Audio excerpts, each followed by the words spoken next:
Hi friends, welcome to my channel.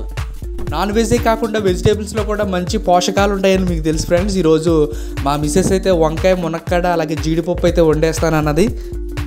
ఇప్పుడు దీనికి కావాల్సిన ఇంగ్రీడియంట్స్ అయితే మనం రెడీ అయితే చేసుకుందాము. దీంట్లో కావాల్సిన మునక్కాయలు అయితే కట్ చేసుకుని ఒక కప్పులోకి అయితే ముందుగా మనం జీడిపప్పుని వాటర్లో ఒక పావు గంట సేపు అయితే నానబెట్టుకోవాలి. తర్వాత ఈ మునక్కాయలు కట్ చేసుకున్న మునక్కాయలని ఒక బౌల్లో వేసుకుని అందులో వాటర్ వేసి ఆ వాటర్లో కొంచెం సాల్టు, కొంచెం పసుపు వేసి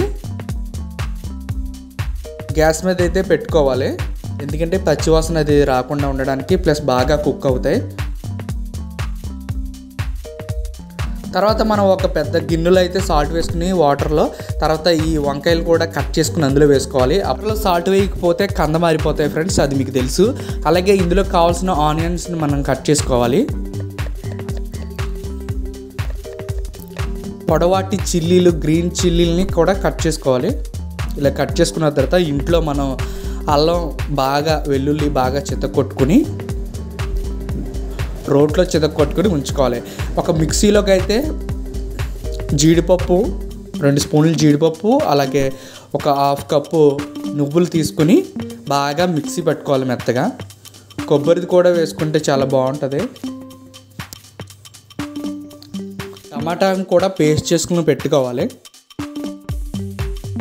తర్వాత ఒక బాండీని అయితే తీసుకుని అందులో ఆయిల్ వేసుకుని, ఆయిల్ హీట్ ఎక్కిన తర్వాత ఒక 4-5 కట్ చేసుకున్న చిల్లీలను అందులో వేసుకుని, జీలకర్ర, కరివేపాకు కూడా వేసుకొని,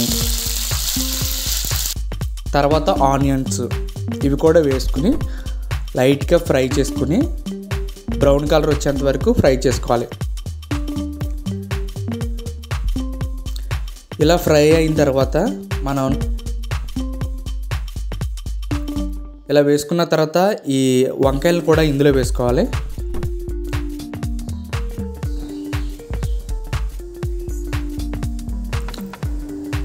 ఇవి మగ్గిన తర్వాత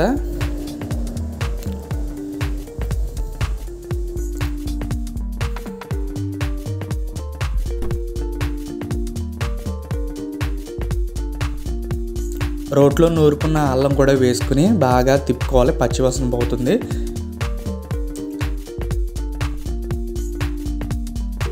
చూసారా, లైట్ బ్రౌన్ కలర్ వచ్చినాయి. ఇలా బ్రౌన్ కలర్ వచ్చిన తర్వాత ఒక స్పూను పసుపు, టేస్ట్కి సరిపడా సాల్ట్, తర్వాత కారం ఇవి వేసుకుని గరిటెతో తర్వాత మనం రెడీ చేసుకున్న ఈ టమాటా పేస్ట్ని కూడా ఇందులో వేసుకోవాలి. ఇలా పేస్ట్ వేసుకుని గరిటెతో బాగా తిప్పుకున్న తర్వాత మనం నానబెట్టుకున్న ఈ జీడిపప్పును కూడా ఇందులో వేసుకోవాలి. ఇలా నానబెట్టుకోవడం వల్ల కొంచెం త్వరగా కుక్ అవుతాయి. ఇలా జీడిపప్పు వేసుకున్న తర్వాత బాగా గరిటెతో అయితే తిప్పుకోవాలి. తర్వాత మనం నానబెట్టుకున్న ఈ వాటర్ని అందులో వేసుకుని మూత అయితే పెట్టాలి. తర్వాత కొత్తలాడుతూ ఉడుకుతున్న తర్వాత ఈ మునక్కాయలని ఇందులో వేసుకుని తిప్పుకోవాలి.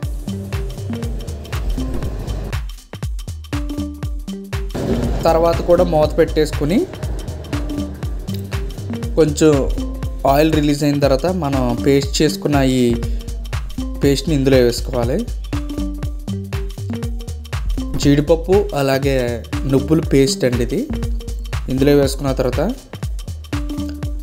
తర్వాత వెజిటేబుల్ మసాలా వేసుకుని తిప్పుకోవడమే. ఇప్పుడు ఒక బౌల్లోకి అయితే సర్వ్ చేసుకొని ఇప్పుడు దీని టేస్ట్ ఎలా ఉందో చూద్దాం ఫ్రెండ్స్.